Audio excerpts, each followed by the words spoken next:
You are good to your troops, Warden.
Thank you so much. You led me to an errand. You persisted, even though I was sure all you were going to find was a dead end. I will never be able to find this. I can stop thinking of... What's on your mind?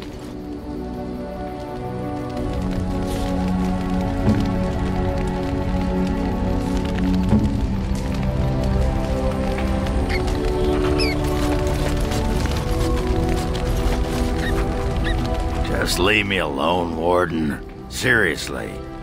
Upset. Ugh. I don't get upset. I get drunk. Did you want to talk about something? What about? All right. I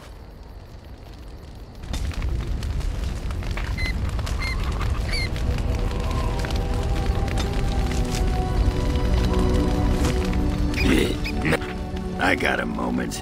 Sure. What about? All right.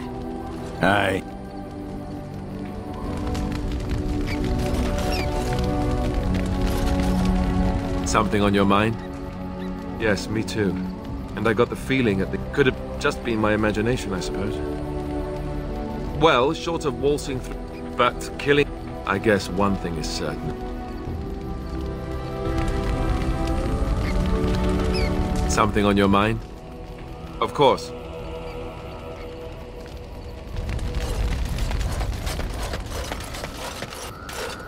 I am listening.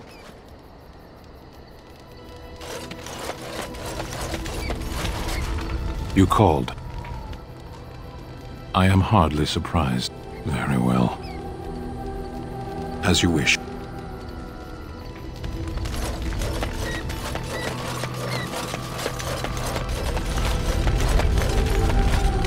It's a curious thing. I do not know how else to describe it. That would be rather unlikely, would it not? I am reminded of our first meeting in the wilds. I had been in animal form for some time, watching your progress. I was intrigued to see such a formidable woman, obviously more potent than the men she traveled with. Yet I resented it when Flemeth assigned me to travel with you. I assumed that, at best, he would drive me from your company as soon as we left the wilds. I am aware that I have little talent for forming friendships, to put it lightly.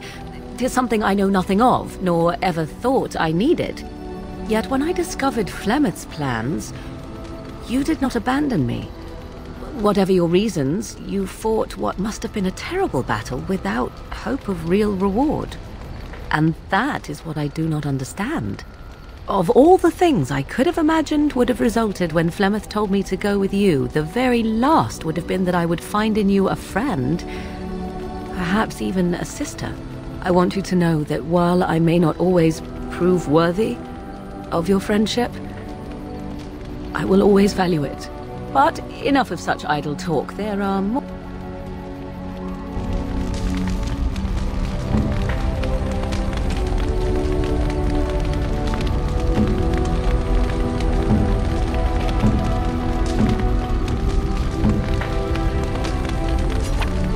A fine gift.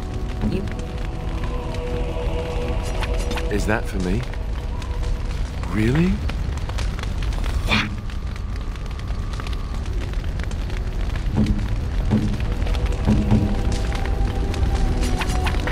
Gloves? You're giving me gloves? What for?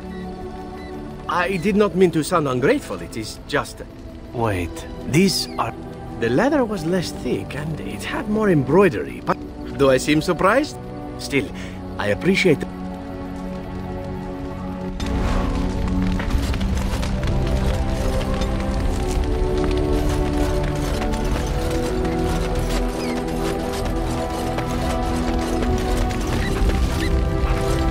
Something on your mind?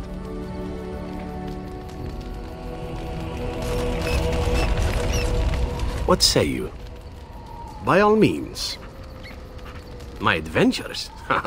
I'm hardly an old man just returned from across the ocean, am I? Should I shake my fist at nearby children while I talk about the good old days? Falling down a flight of stairs is an adventure. Falling into someone's bed, also an adventure. I am assuming what you're looking for are professional anecdotes.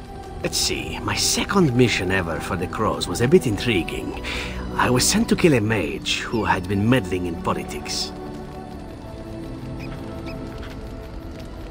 Well, it was just the one mage. Not as simple a mission as the vagrant Grey Warden or two, perhaps.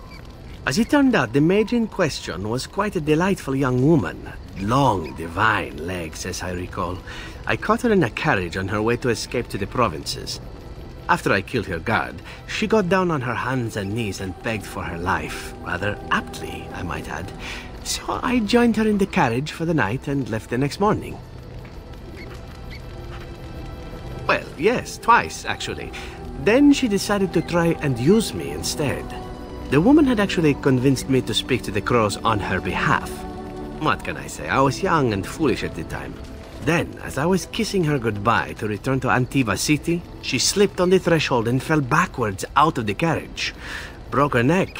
Shame, really, but at least it happened quickly. Not actually, no. I was a bit unimpressed by the development at first. Then I found out that she had told the driver to take her to Janellen instead. She had planned to lose me in the provinces. I would have looked very foolish to the Crows. As it was, my master was very impressed that I had done such a fine job of making it look like an accident. The circle of Magi was unaware of foul play, and everyone was happier all around. I got stupid, in fact, and very lucky. It was after that when I learned that one needn't let a pretty face go to your head. Professionalism was key. That's my moral of the day, you see.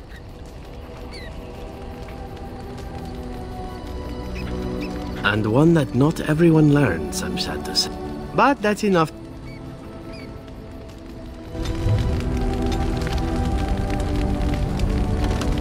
What say you?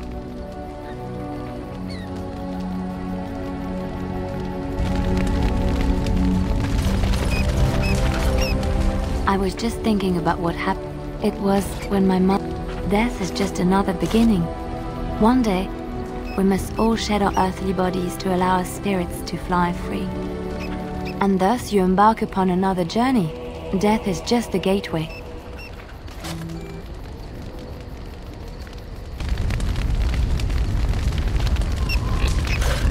I'm here for you. Of course I do. I love stories far too... Of course, Orlesians enjoy telling stories. I shall tell you my favorite tale of Aveline, the Knight of Orlais. A long time ago, a girl child was born to a farmer. He had hoped for a son, not a daughter, and so he told his wife to abandon the child in the woods. Before the cold could claim her, the baby was found by a tribe of Dalish elves who took pity on the poor mewling thing and raised her as their own. Aveline, for that is what they called her, grew strong and quick and clever under the guidance of the elves. She learned to wield the sword as well as any man, could kill a deer with an arrow at 100 paces, and was as graceful on the back of a horse as Aveline's Dalish guardians saw that she could easily best any Orlesian chevalier in battle, and wanted to show the cruel humans the child they had left to die. They bestowed upon her a fine horse and armor, and sent her to prove herself to her people in the grand tourney. Now in those days, no woman was allowed to take up arms, let alone compete in the grand tourney, but Aveline kept her helmet on and was not discovered. Aveline won many events and gained the approval of the adoring crowd. Eventually, she came face to face with the knight Kaleva in the grand melee. Aveline had already bested him in the joust, and Kaleva was determined not to lose a second time. Out of desperation to regain his honor, Kaleva tripped Aveline and tossed her to the ground, ripping off her helmet as he did so. Silence fell upon the arena as Aveline was revealed. Kaleva declared the previous competitions invalid. A woman had taken part, and this was not allowed. But the crowd cheered for Aveline. Kaleva was furious, for he had lost to a woman and was now being shamed. Blinded by his rage, he forced Aveline to her knees. "Know your place, woman," cried he, and slit her throat.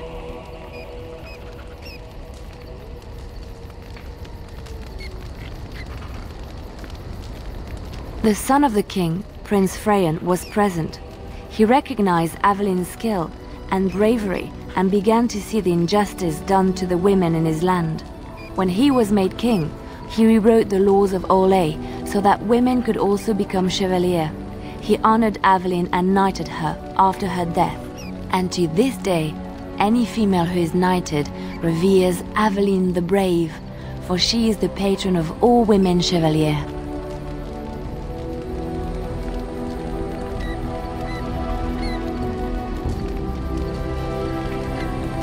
I know one, told to me by my mother a long time ago. It always chilled me to the bone. Maybe you have heard of Flemeth?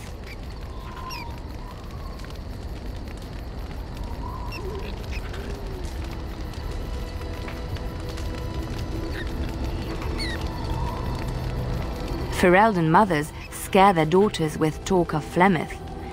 They say that if you're bad, Flemeth will spirit you away and bind you to her forever. They also say that Flemeth mourns her lost beauty and will steal yours through your looking glass if she catches you. Flemeth's beauty was known throughout the land. She had hair like unto a moonless night, skin as pale as winter's first snow, and eyes as beautiful and perilous as the sea. When she came of age, she came to the attention of the Lord of Highever, Conobar, and he took her for his wife.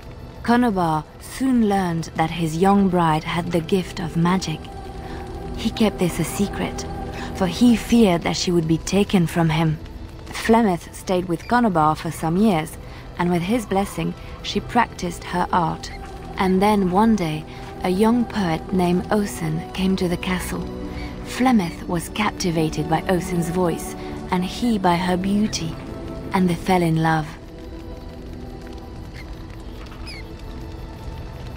Flemeth longed to be with her true love, and she and Osen fled from Conobar's lands, seeking refuge in the Kokari wilds with the Chasing tribes. They lived there happily for many a year, till the day Flemeth received news that Conobar was dying and longed to see her face one last time. Flemeth's heart swelled with pity for the man who once was her husband, and begged Osen to return to Conobar's side with her. But when Flemeth and Osen entered Highever, they were captured by Conobar's men, and Osen was slain in front of Flemeth's eyes. Flemeth was imprisoned in the highest tower of the castle, there to await Conobar's judgment on her. Distraught at the loss of her love, Flemeth plotted revenge against her husband. She summoned a fey demon, intending for it to wreak vengeance on Conobar. But a spell went awry. The demon possessed Flemeth. Turning her into an abomination, the halls of the castle run red with blood as Flemeth slaughtered Conobar and all his men. The last of Flemeth's humanity melted away, and at dawn, she stole back to the wilds to plot and scheme for 100 years. They say she took to her side many chastened men, and with their help, begat her daughter. Being such a baby about this, I must be a sight spilling my guts. You are already helping so much.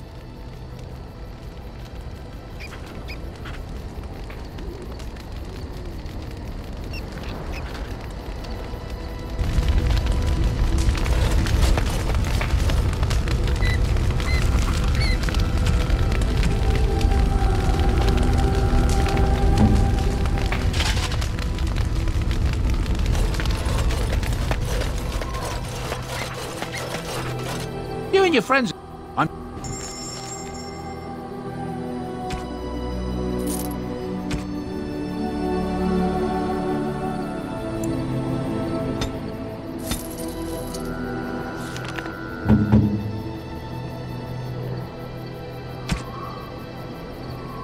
It'll do, sure.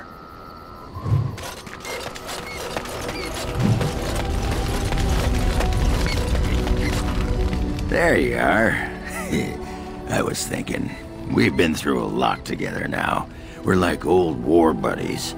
So I figured why not invite you to share a drink, huh? A drink from my own stash, my family's recipe, and dedicated to my Yes! The warden steps up!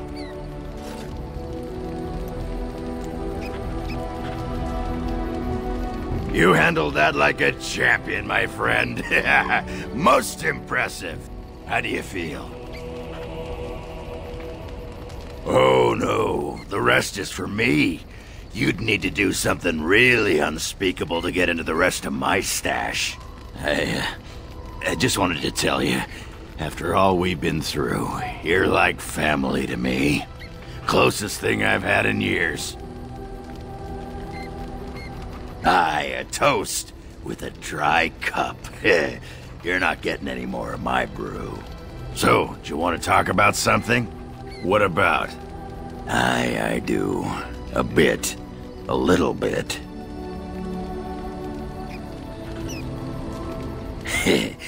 I guess we're all a bunch of whimpering softies in the end. Anyhow, let's keep moving.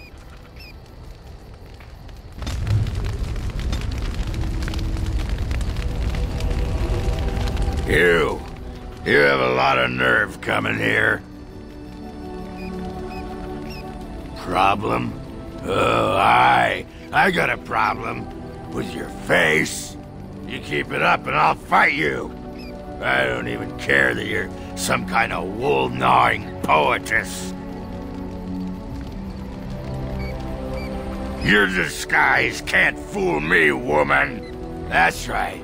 You keep looking at me like that, I'll just go get my pants from that sodding dog.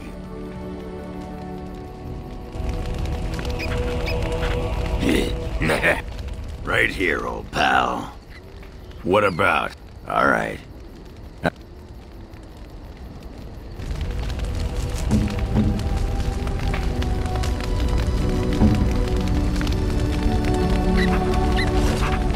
I'm here for you. Of course. Wait, you want to talk about... Really? You think so?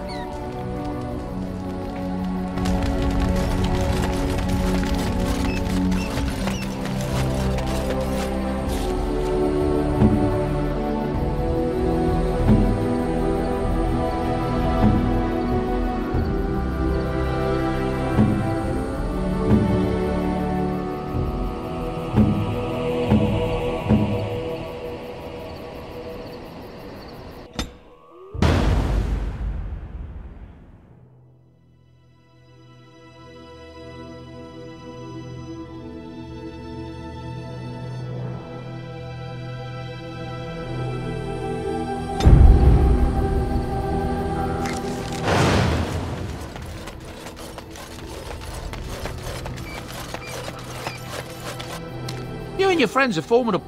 I'm sure.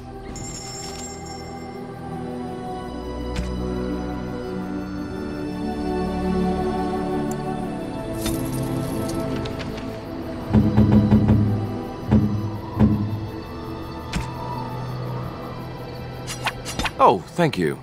That's very nice.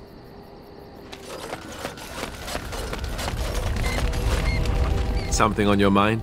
Of course. Such as they are. About something on your mind?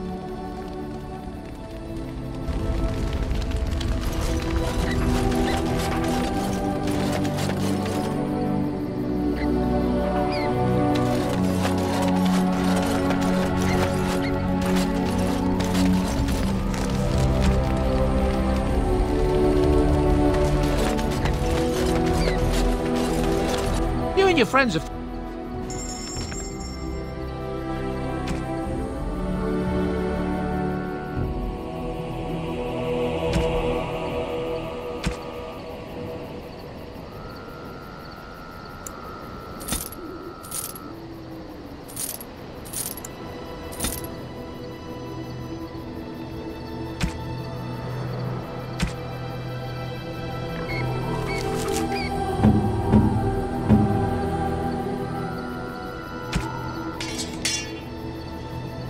Something...